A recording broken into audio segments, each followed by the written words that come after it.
nature's embrace.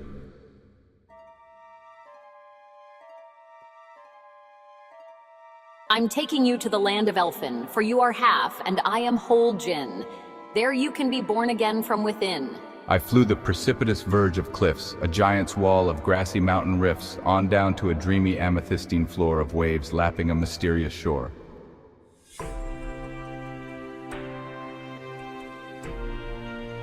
Halfway, staggered betwixt earth and heaven, was to know the ecstasy of flying with the added touch of danger given, crossing the roiling cataracts running.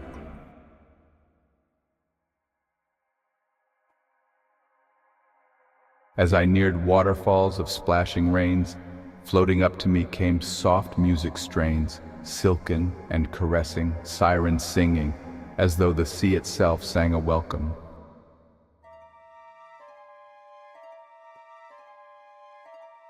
It was thus that the fountain sprites were dancing to the moon on the Arabian sands, that the nixies shook their white limbs on the haunted, deep-forested banks of the Rhine.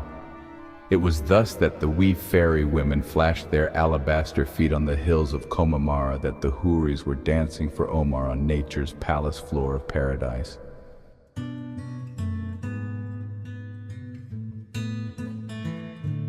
There are those ecstatic moments in which nature seems just on the tremulous verge of sending to us her magic answer, during moments of intense reverie.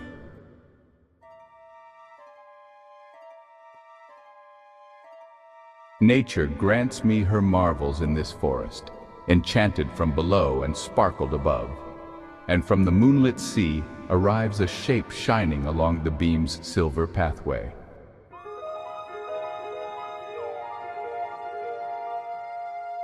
I gazed into her glowing eyes that were as and of a fathomless moonlight sea, while her long sparkling hair fell about me like a net of moonbeams, enrapturing. She lay like the moon herself come to ground, to the passionate lover of nature, the anchorite of all her solitudes in this hour of closest approach to her.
spring's fever was as a long burnished horn trailing the wild music of adventure behind me, like banners of aerial brass, driving me on and through the impossible.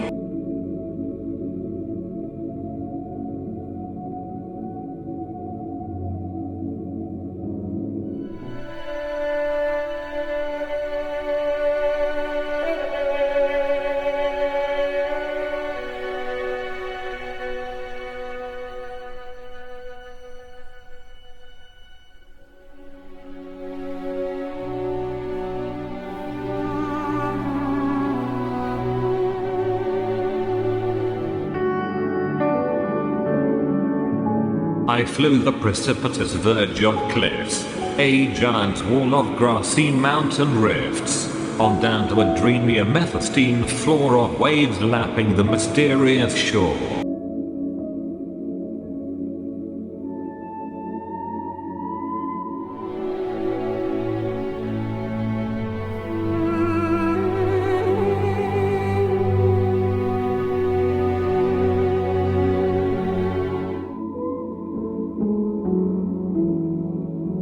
Halfway, staggered betwixt earth and heaven, was to know the ecstasy of flying, with the added touch of danger given, crossing the roiling cataracts running.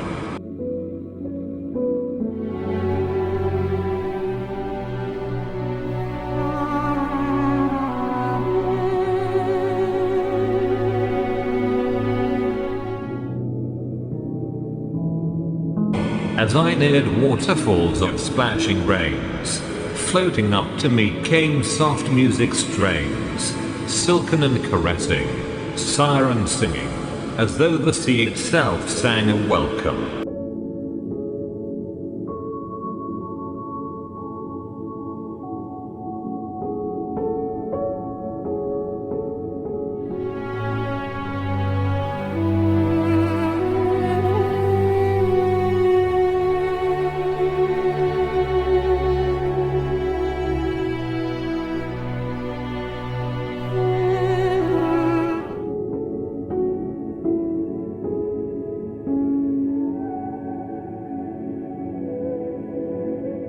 The sea swallowed the sun, as moon replaced, twilight lifting up her heavy silk skirt, revealing a paradise of chiffons that swayed and glided in mystical dance.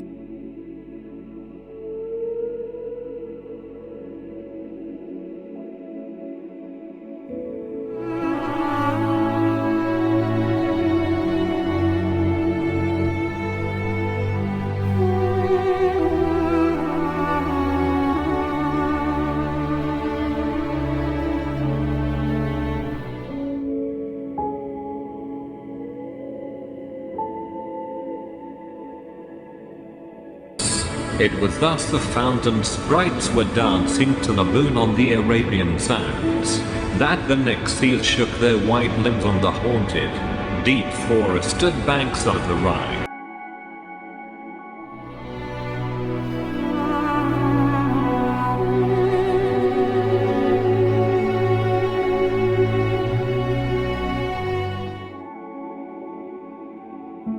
It was thus the wee fairy women flashed their alabaster feet on the hills of Connemara, that the Houris were dancing for Omar on nature's palace floors of paradise.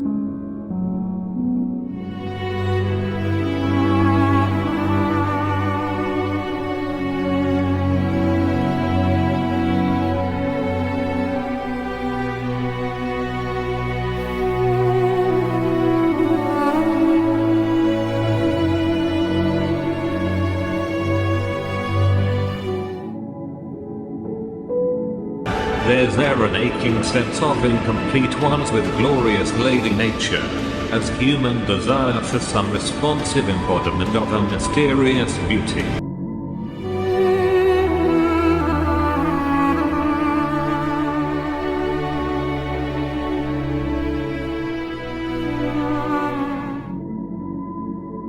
There are those ecstatic moments in which nature seems just on the tremulous verge of sending to us a magic answer, during moments of intense reverie.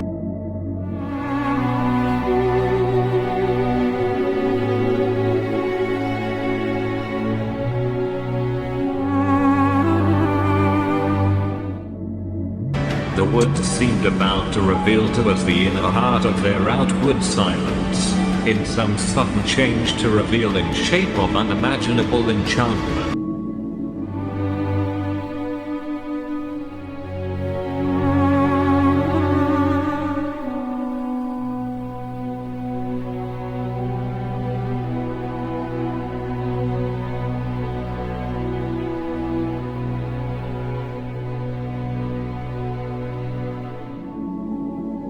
Ordered infinite of the starry night as the stardust we and our helping bride take its universal form at our side in some companionable radiance.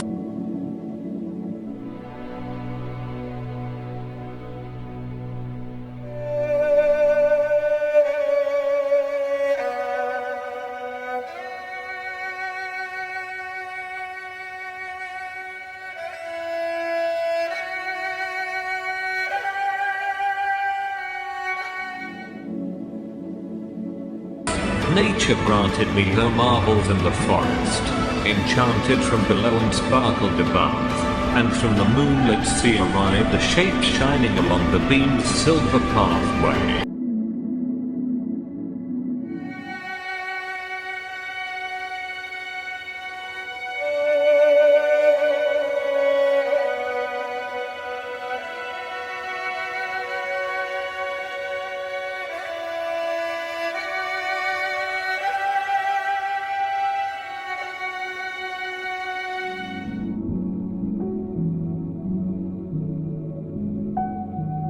I gazed into her glowing eyes that were as and of a fathomless, moonlit sea, while her long hair fell all about me like a net of moonbeams, enrapturing me.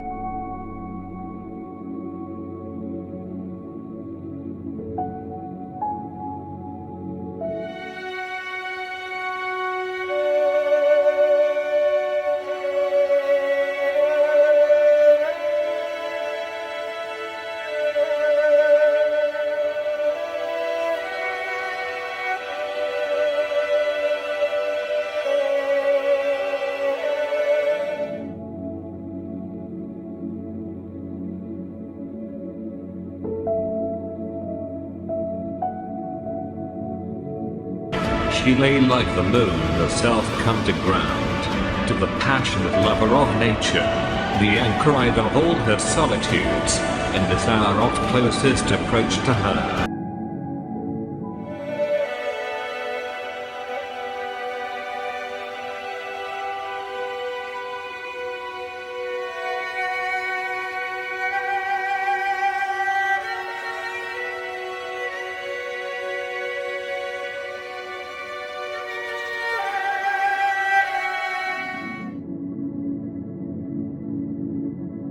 The mystery of the moonlit sea was in my arms, no longer a distant wonder, but an embodied elemental spirit, Earth's missing link between angel and human.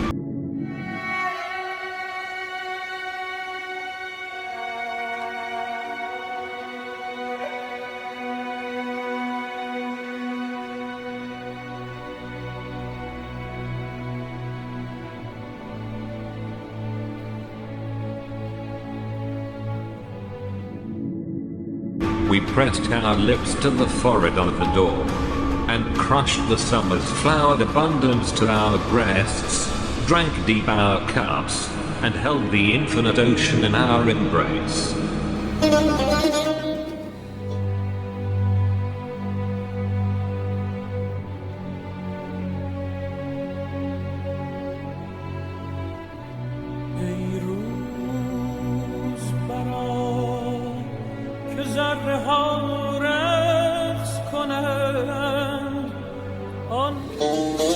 Is it your face that adorns this garden? Is it your fragrance that intoxicates this garden? Is it your spirit that has made this brook a river of wine?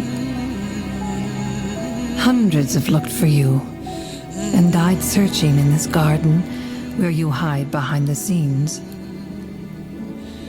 But this pain is not for those who come as lovers. You are easy to find here. You are in the breeze and in this river of wine.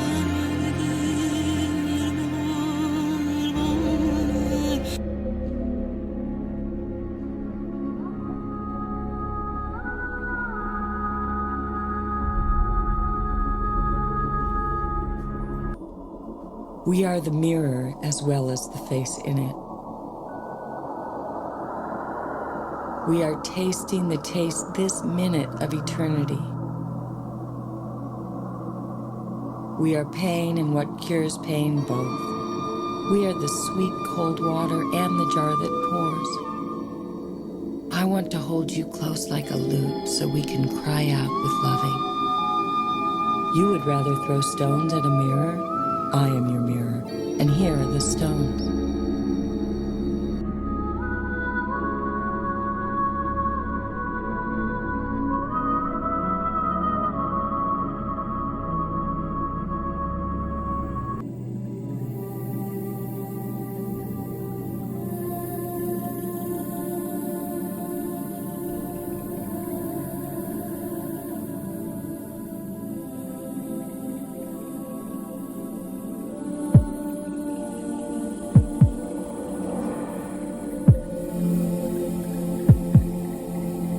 Die, die, die in this love. If you die in this love, your soul will be renewed. Die, die. Don't fear the death of that which is known. If you die to the temporal, you will become timeless. Die, die. Cut off those chains that hold you prisoner to the world of attachment. Die, die, die to the deathless, and you will be eternal. Die, die, and come out of this cloud. When you leave the cloud, you will be the effulgent moon. Die, die, die to the din and the noise of mundane concerns. In the silence of love, you will find the spark of life.